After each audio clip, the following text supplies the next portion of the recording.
James here with Reptile Gyms. We got a lot of updates, a lot of exciting stuff going on. Go ahead and check out our intro and we'll get this video rolling.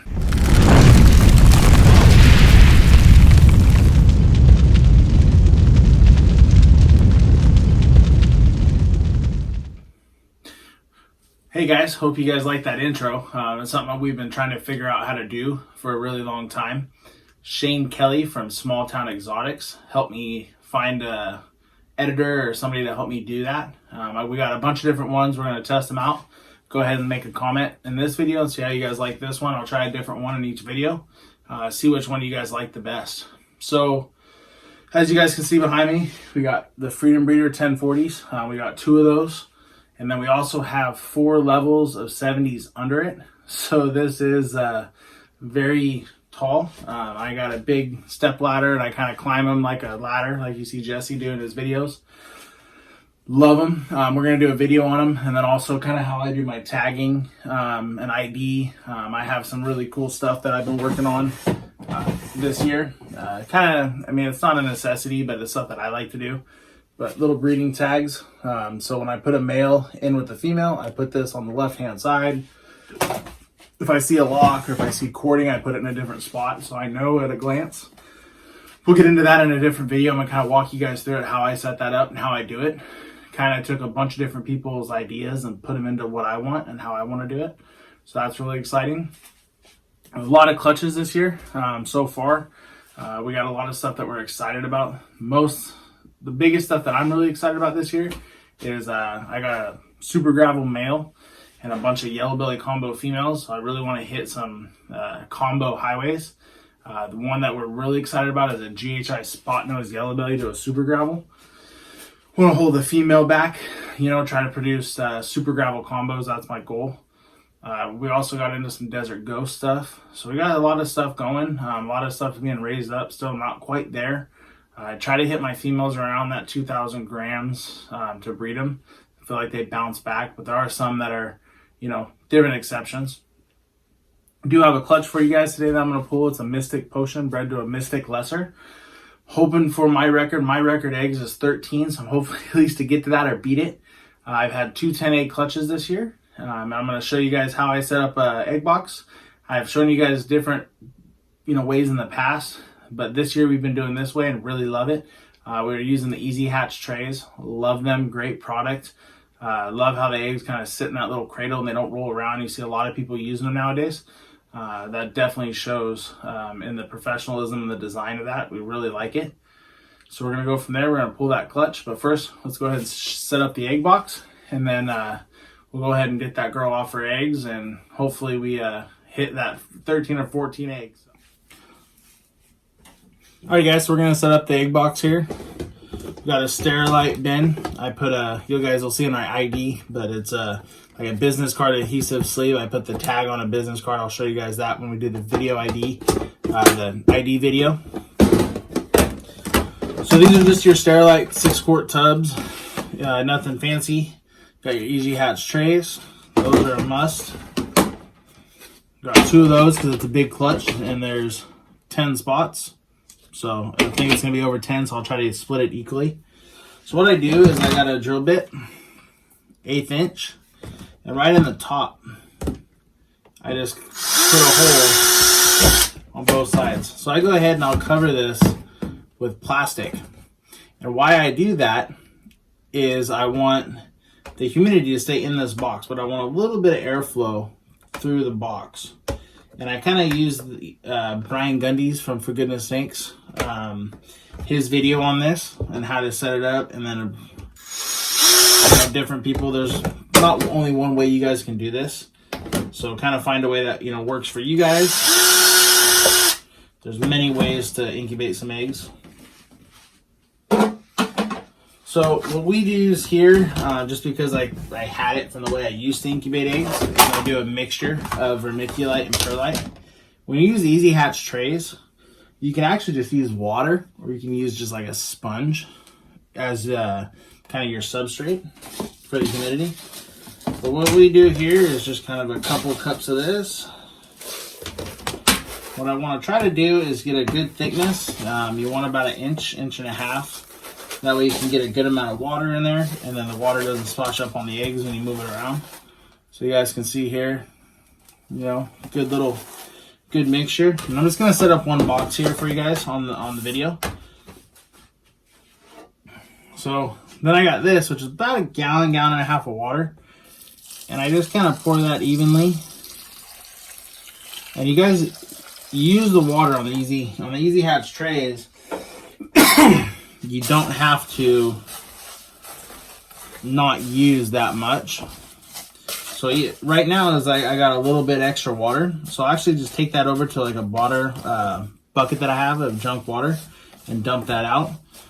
So that way it's real nice and saturated. I just wanted a little bit too much than I normally do, trying to do a video and this. So, all right guys, so I'm gonna go ahead and do that, and I'll be right back and kind of show you guys the consistency of it.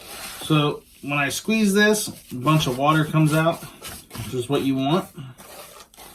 You guys want to have that quality water drainage, and that'll give you a lot of humidity. So what this does is this is going to keep the eggs off the substrate during incubation. Alright guys, so like I said, this is a big girl on a big set of eggs. Normally she's pretty good, so we're going to see. But you just want to grab the front, grab the tail, and then just kind of unhook and be easy with them. Good amount, not as much as I thought there would be, but she's good. So I'm going to put her in a separate tub until we get this all sorted out. See how many we got here. So we got 1, 2, 3. So 2, 4, 6, 8, 10 and a slug. So 10 eggs and 1 slug. Not bad. I was hoping for more, but the eggs look really well. They look good and healthy.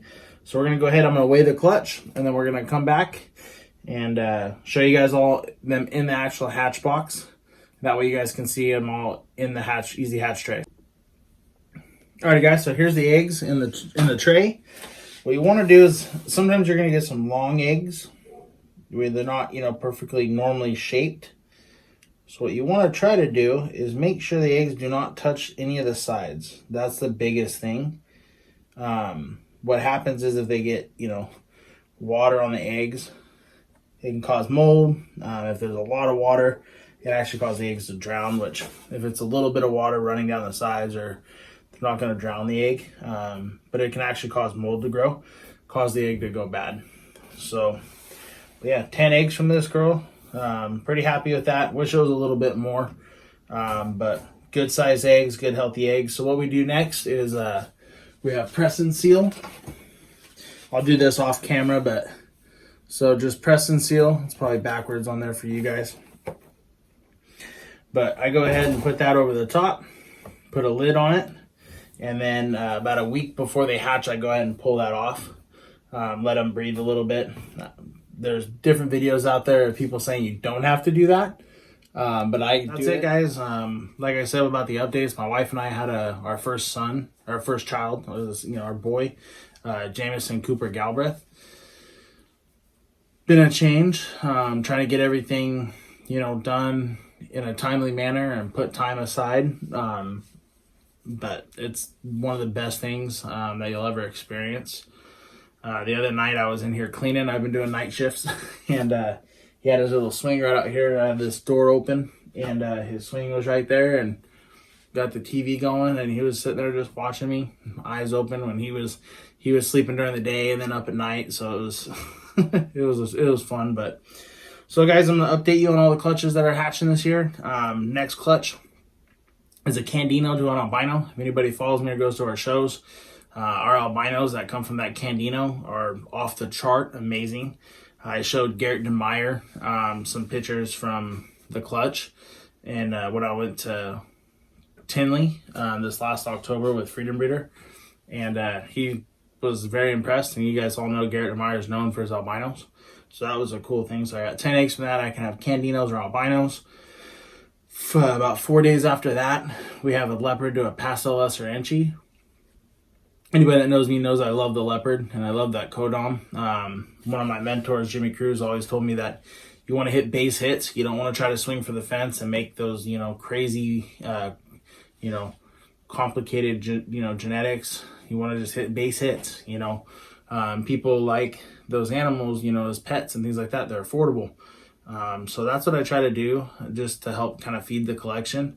This definitely doesn't make money at all. We dump a lot of money into this project, just in general, this breeding projects, I guess you'd say.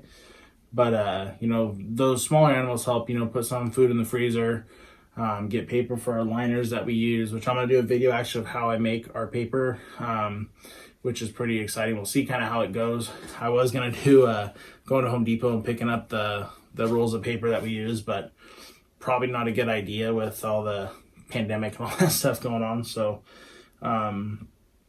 but yeah, just excited to try to get back on YouTube. Hope you guys like the intro. I was really excited about that. It's a big point of starting a YouTube again, just because I really like that kind of professionalism that it brings. So, alrighty guys, hope you like the video. Stay tuned. In a few days, we're going to be kind of hitting you with a lot of videos here, hopefully this month. Try to get going back at it again. YouTube, I kind of took a break from it, focused more on the animal care and family and work life. So, but we're back. We're going to give it a go and see how long we can keep it going. So, alrighty guys, well, thank you for watching. We really appreciate all of your support.